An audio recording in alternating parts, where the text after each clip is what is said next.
I want to play this trailer for a really interesting film. I have not seen the film, but Miss Rachel showed this. I think maybe I saw it on Instagram. You remember the story? This was early on in the ongoing genocide in Gaza. There was the story of a young girl who I think she was in a car with her family, and the car was bombed. Yeah. And the girl was stuck there, and she calling for help. The Palestinian, Red Crescent. And this is it's number 12. And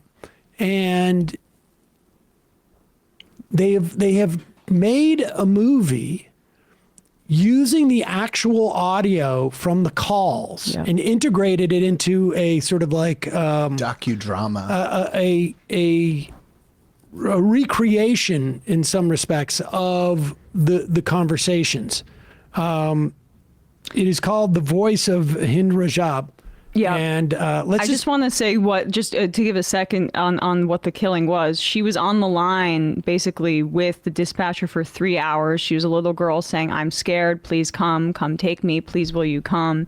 And then the Israeli military killed her, this little girl. And she was among the wreckage of her family members. They were fleeing Gaza City at the instruction of the Israeli military, and she was there for hours amongst dead bodies and then was killed by the Israelis. When those righteous Columbia students took over that hall, they renamed it after this girl. It's going to be, the film is going to be released in about 2 weeks on December 16th, but here is the trailer.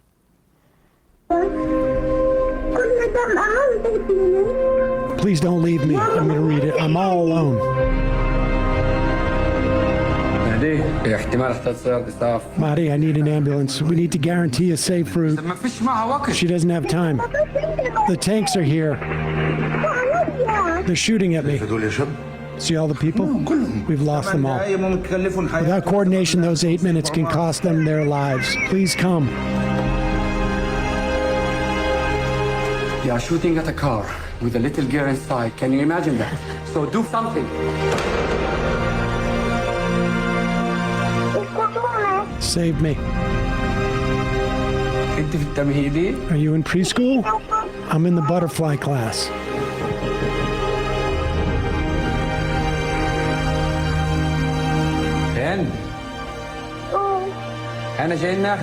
We're coming to get you. Please don't leave me. I'm afraid of the dark. I guess it's coming out December 17th in theaters. Such an awful crime, that crime in particular. One thing, Democrats need to, like Blinken, there needs to be war crimes. Like we talk about, I like Graham Plattner talking about this stuff about Hegseth. People need to pay for this. Yeah. And all those students that, they were right. And the world needs to understand that they were right. And the people that were against them protesting and the campus administrators, shame on all of them. You mentioned that, right? That in Columbia, that's what they renamed the hall, Hind's Hall, in response to her. Should be officially renamed. And there should be an absolute cleaning of the stables there. Yep. I would get this if she was out there trying to hawk some type of reverse mortgage product. Right. Do you know what I mean? Mm-hmm. I would get this if she was consciously aware of trying to manipulate boomers and greatest generation people, people and sell some product to them. But the complete, I don't want to say naivete, because it's not, it's the delusion is what it is. Yeah. It's a delusion, and it's somebody in an incredible bubble. We are so deep into get off my lawn territory here that I honestly can't even express it. I just wish that she would find it somewhere in her heart to give the country a break and step back away from these events. Now, of course, she has every right, like anybody does, to speak her mind, but one has to take responsibility for the damage that they're doing. And this is just, she is trumpeting both a losing and deluded cause, and doing so at the expense of some of the stuff that I would imagine she believes she supports. But at the same time, she's been in, this is Hillary Clinton we're talking about. It's almost like she has a set worldview, and as she talks about other people being propagandized, she is so unwilling to challenge her own worldview and is projecting that almost outwardly. And yet she, I don't know. I think it's helpful now. We've discarded the Clintons with Epstein, and now with this.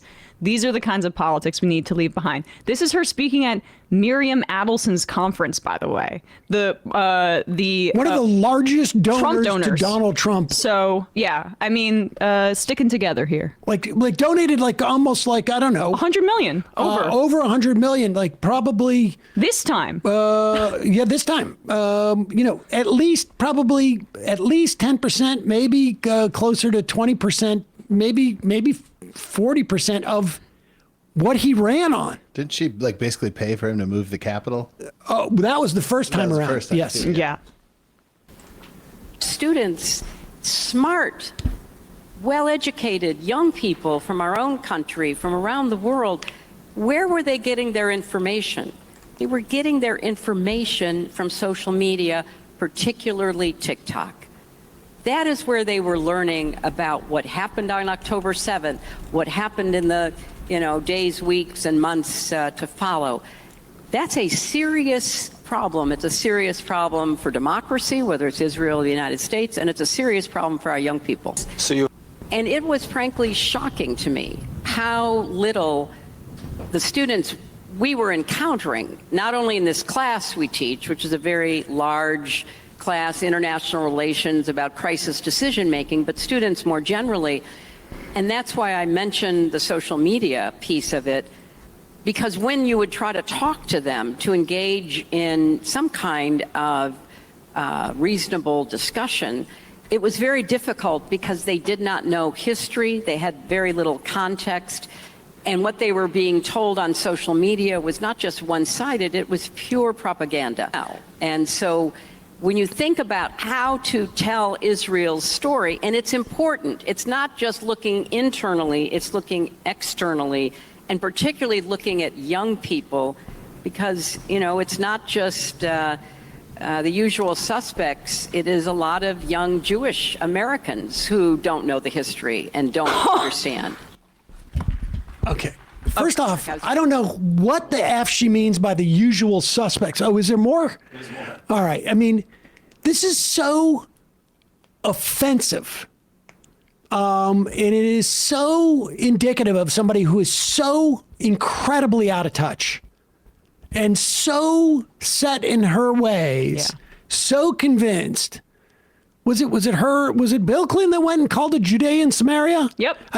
This is even in the context of liberal Zionism, this is bat crap crazy stuff that she's talking about. And she has the temerity to lecture young Jewish Americans as what kind of Christian is she? I don't really care. But the fact that she can have the arrogance to sit up there and say that, and the fact that she expects a positive reaction from that audience at this Zionist fundraiser or event, essentially, says everything that we need to know about the sincerity of people believing that protecting Israel is in some way protecting Jewish people. Put up the volume on this clip. I think it's a little bit low for people.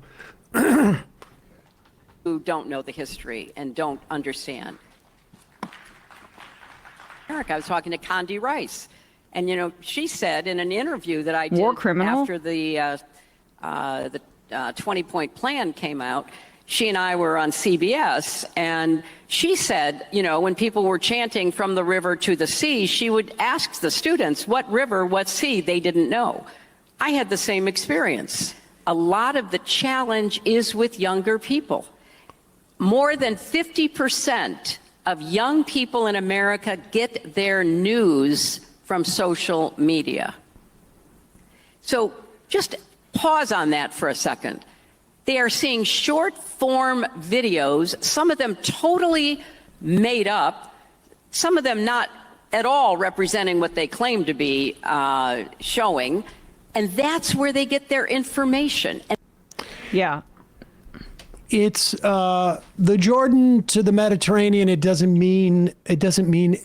is completely irrelevant. Yeah, it doesn't matter what the names of the bodies of water are. It's about the idea that in Greater Israel, which is basically how the society has functioned, in the West Bank being illegally occupied and the Gaza Strip basically being an open-air concentration camp, of course, East Jerusalem too, that the reality is that Palestinians already live under Israeli rule. So when we say from the river to the sea, what we mean is an end to the occupation and equal rights for all, and just dealing with the reality of everybody living together. Remember when she was calling Bernie Sanders supporters racist? You support an ethno-state. Remember when she was talking about how Trump's all into alternative facts or whatever?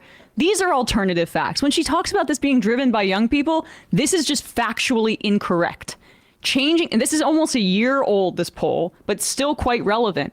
When you look at the Democrats here in terms of where negative views of Israel are rising in terms of percentage, the highest there is from 50 and older for Democrats. Because younger Democrats were already quite critical of Israel by this point. So the entire premise of what she's saying is that all those 50-plus-year-olds that are on TikTok, that must have really spread to them now. I don't know a ton. I got to tell you. Yeah. That as a over 50-year-old who looks at the social media, it's hypnotic. Right. I can't. So when she lectures Jewish kids who don't know their own history, maybe she should take a look at the actual data that shows that what's really driving the fact that only 8% of Democrats, the party she's supposed to be a part of, support Israel's military action in Gaza, that it must just all be TikTok hallucinations and psychosis. No, it's older people, and the information they're getting is also leading them to conclude, which now over 70% of Democrats say Israel's committing genocide. Like, who are you talking to? This is the equivalent of like Anita Bryant saying that the problem with Vietnam is that we've got too many news media people coming and showing footage of war, and it's not right. I mean, that is exactly what the analogy is. Maybe it wasn't Anita Bryant, it was some other reactionary lunatic at the time, but that's who she is now. She is complaining not about disinformation, because they're really, I mean, honestly, like, what's the disinformation? Like, what is it that we're seeing on our TV now when 83%, if not more, of the structures in Gaza completely obliterated, when we see tens of thousands of children dead? There's no dispute about that. That's not a controversial statement by any stretch. It is to Sarah Hurwitz. The wall of dead children. That's what she's saying too. No, she agrees there's a wall of dead children. Yeah. She's just saying that it emotionally impacts people's ability to make a proper assessment about the situation. Same point. Like, what is the point of any of it if a wall of dead babies does not impact your decision making? Like, what, like how sort of like demented and how much they've lost the plot. Like, she cannot point to any type of misinformation that these kids supposedly have that has tainted their perspective on this conflict. It is a genocide, and that's the part that what she is lamenting is that for the first time, we have a media universe where stuff is getting outside of the traditional channels. The traditional channels, and is not being kept. That's what she is talking about. I just can't get over the temerity of her to lecture young Jews and say they don't know their history. I mean, the amount of arrogance that she can deploy there, to sit there and say that kind of thing. Perhaps young Jews really do know their history. Perhaps they understand the history of the Holocaust and they think never again for anybody. And instead of like seeing a bunch of dead babies and having the reaction as to like, this is too much for me. I can't get too emotional about opposing this genocide. Maybe that taught them like, oh, I see some of the history that I learned about in Hebrew school. Maybe I see that in these starving children, these starving people. That is like, I mean, it's an obvious lesson. And the fact that she's still trying to claim that there should be no connection is like deeply disturbing. Yeah. Even Trump, who was lying, pretended to have more empathy for those children than Hillary Clinton. Marjorie Taylor Greene pretends to have more empathy for those children than Hillary Clinton. And that I do not say that lightly. Hey, folks, don't forget to hit the subscribe button and check out our daily show. We do it every day at 12 p.m. Eastern for about 2.5 hours. We even take phone calls. You should check that out.